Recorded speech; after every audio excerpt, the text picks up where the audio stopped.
My name's Robert. Yeah, exactly. I thought it was Lord Robert as well. Yeah, it is, technically. actually. So now we've got a start list up on here. So there you go then, that's what we're going to be seeing this afternoon. The top 30 fastest qualifiers: Pecco, Tiriard, Doubts, Atherton, Fairclough, Patrick Time, Joss, Bryceland. Strange to see G so far down, as you're saying, crash in qualifying, so he's used the protected top 20 status to keep himself in there. McDonald still struggling with that shoulder injury. Before we go to the last page there, Hill, Minark, Wynne, Blenkinsop, Hart and Smith. Does it get any better than this? This year's World Cup has been unbelievable. I know that G dominated the first 2 races, but got beat in the last one.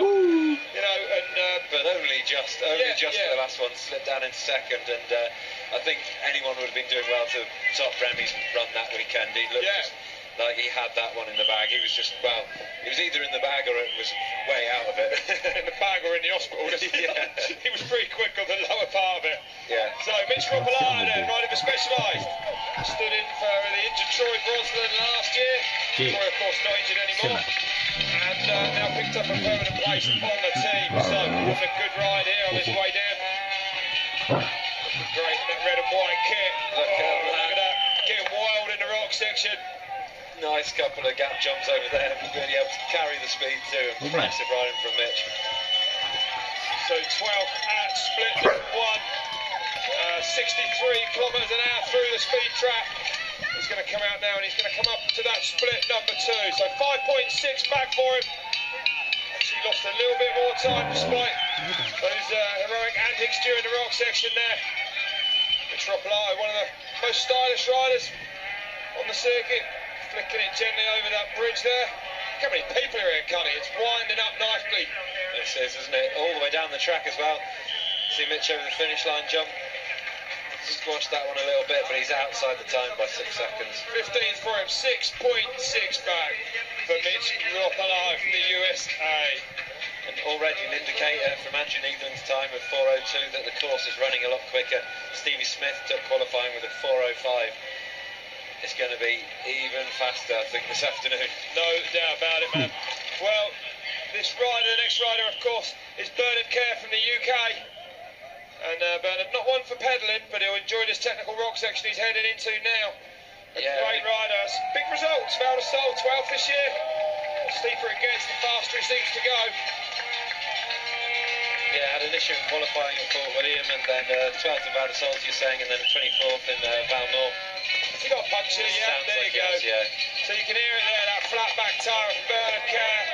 His day's over in Sainte-Anne, although you wouldn't believe it, it looks like it's still going on regardless. But we're going to see a few punches this afternoon. Ever since I've been coming here, which was 93 when I started racing here, punch has always been a major problem, and you know, despite the fact that tyre technologies have clearly moved on since then. Actually, no, we had the Michelin system back there, the secret system, which was well, it's so secret I don't really know. And you were using it. They used to take the wheels off us when we crossed the line at the bottom. They'd go straight back to the Michelin truck. When I was in a tempo and used to just ride off anywhere, they used to chase me, which was most of the time. Yeah. They were probably worried you'd start doing a bit of your own mechanics, weren't they? Yeah, it was like a moose and a double air chamber thing in there, I think. But yeah, it was nice. Bit too confusing for you. Fair play to Bernard going off that with a flat tyre. Yeah, it would have been even fairer play if he doubled that with a flat back tyre as well. But Bernard crossing the line then.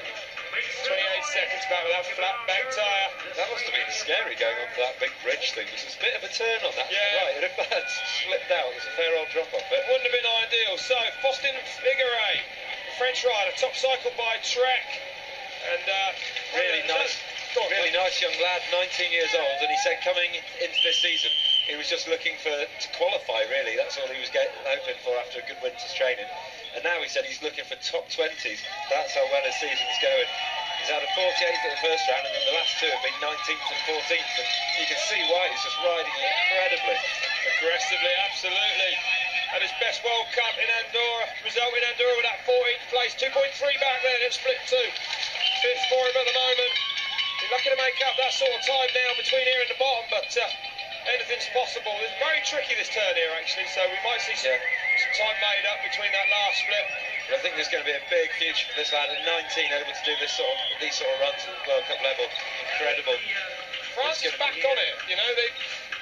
Back in the day, France dominated. Bouillot, Moran, dry spell, really. But now, you know, Tyrion and all these French youngsters, new generation coming through. So it'll be interesting to see how they develop over the next couple of seasons. Bryn Atkinson now, Norco International rider. Good to see Bryn up there. We haven't seen him all season on the TV coverage because he finished 36th at Fort William, and then he didn't even start qualifying in Val de Sol, and then Val Nord he didn't qualify. He's just been having issues all season, but he said he's really happy with his bike setup now. Everything's coming together. He's riding a lot better, so hopefully we'll see big things from Bryn this afternoon. Nice line across that rock there, high on that rock. Means he's carried great speed out of there. Carrying good pace through there. Yeah, he looks to be on fire. Skip through riding really fast in Andorra as well during practice. And of course his girlfriend, congratulations to her, Jill Kittner, winning the American Downhill Nationals last week in Angel Fire, and taking the dual win as well. So clean sweep for her. 1.3 back then. Fourth fastest time for Bryn Atkinson. Doesn't look like he knows he's a little bit back. She's putting all the power down there on that flat section. And then even a little ET over that next bit. Like squash that jam. It gives you some indication of how quick they're going now. Their body language over that big bridge there as well. So, time for some style. He's not worn out by Sainte-Anne. Atkinson goes third, 1.3 back. Good ride from him. But yeah, it looks like we're going to see better things from Bryn coming in for the last half of this season. And now Sam Dale riding for Madison Saracen. Sam been looking pretty good, finished at 18th in the first round and 21st in Val Nord, so definitely up there. Just wanted to be pushing into that top 20 a bit more. Well, he's definitely capable of it, Sandell. New team for him this year as well, now riding for the Madison Saracen setup. Look at him coming in there, just bouncing through those rocks, skimming them as best he can. And into this very hard section, you can hear the crowds going wild in here. And again, you can see him just turning sharp, squaring that corner off to get high across that rock there. A few pedal strokes in there as well, where he doubles out. Carrying great speed back out into the and across this ski piece now, before he comes into this, the last wooded section of the course. And Dale's looking like he's on a good run here, Cunny. Yeah. He's actually 9th at the split, number 1, 2.3 back. Yeah, really strong ride and just muscles that bike around. Kind of reminds me of the way Rennie used to ride, just that big style on the bike, able to just hold on to it over whatever the course throws at you. He's a big lad, Sandell. So losing a bit of time there, but in the segment between splits 1 and 2, went back a bit further. 10th at split number 2 for Sandell. Well, a little bit perhaps over the front there down that rock section. We saw big riders have some big crashes there last year, so 2.5 back. Sandell goes into 10th. Matty Lycombe, of course, having a massive crash there last year on that last rock slab. Joe Smith now from the UK, riding for the CRC Nukeproof team, Chain Reaction Cycles. And Pagey doing, team manager Nigel Page doing great things. And all these riders now really enjoying riding these bikes, having a good time on that team as well. They've actually lengthened the front triangle of these bikes this weekend, trying to get more high-speed stability. Pagey said the courses are so quick, they've got to do it. Look how fast he was into there, Cuddy, working that bike as well. He's looking really good. Had a disappointment last round in Andorra, just before where Cam Cole crashed, actually, where it was just off our cameras. He had a big crash there and actually ripped his thumb. Had to have a couple of stitches in that, and says it's really been hurting him, but he's relying on adrenaline to get to this afternoon. Not really the place where you want a couple of stitches in your hand, but he said it's coming to him and he's feeling good on the bike. Yeah, actually had a brilliant ride at the UK Nationals, finishing in second spot to G. Atherton. It's only a matter of time, you think, before these guys really start to put it together on the world stage. 5 seconds back here, though. They're giving it everything now as he comes down through this last tricky, rocky drop there. Bike just deflecting left and right. Won't bother these guys. Hopping out of there as well. And a good ride. Look how quick he is down that horrible rock slab. Squashed it off there. Well, he's carrying good speed, Joe Smith, down this bottom section, but it's not going to be enough to tackle that time underneath. 5.5 back for Joe Smith. So Cold Needles putting a good run this afternoon. Yeah. Sat there for a little while, Mark Beaumont. And now we're over to the Italian, Lorenzo Suding. He actually seemed in real good spirits. He just stopped me not long before that we came up onto commentary and said I had some of my notes wrong on him, but he doesn't get trained by Corrado Herring like I thought he did. But great, that real it's nice a nice guy. story though. Yeah. Corrado Herring, one of the most successful technical downhill racers of all time. Italian national champion in Lorenzo Sudin. Likes the steeper courses, the technical tracks. And he said in qualifying here, actually, he was he was in 20th at the first split and then had a bit of a crash, hit a tree and still finished in 26th in qualifying, so he's feeling good for a good run this afternoon. Having a good run, actually. Fast to split number 1 he was, Cunny. Can he hold on to that now? As we come down towards split number 2, the crowd are getting behind him. Really ironed out that rough section there. There's so many routes just to jet the bike over it, and it looked almost as if it was flat for him. So just 0.8 back. Flying now, that's not undoable. It'd be a big ask, really. It's nearly a second back from that last split down. There's not much of the course left. But if you nail that turn there and get across these rocks safely, it could be done. All about the amount of speed that you carry into that section. Very hard to do anything once you get in there. So he goes across the line just over the second back.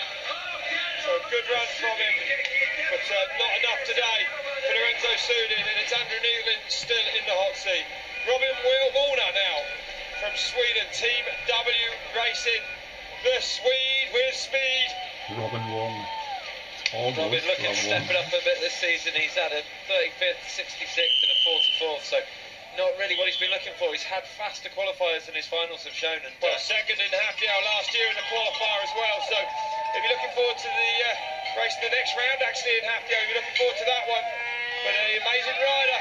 It went wide there, you can see it gone right over to the right of the screen as we look at it, and that enabled him to flick back and straight line those 2 turns there as well, so making light work of that. Looks like he's got a puncher, I think I can hear that, yeah. Hasn't slowed him down much, man. Yeah, he seems to be carrying a lot of speed still. He might just, yeah, he's flat, that back tyre looks flat to me, Cunny, as well. Hard to tell though, because he is mad, and he has actually carried on at full speed with no brakes in the path.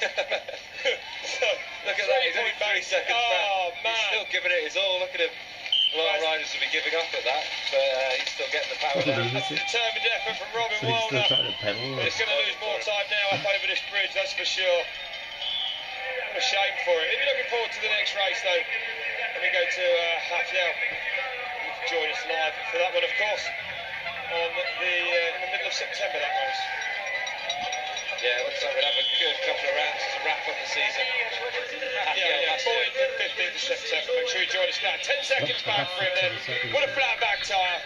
What a shame for Robin Warner. Yeah.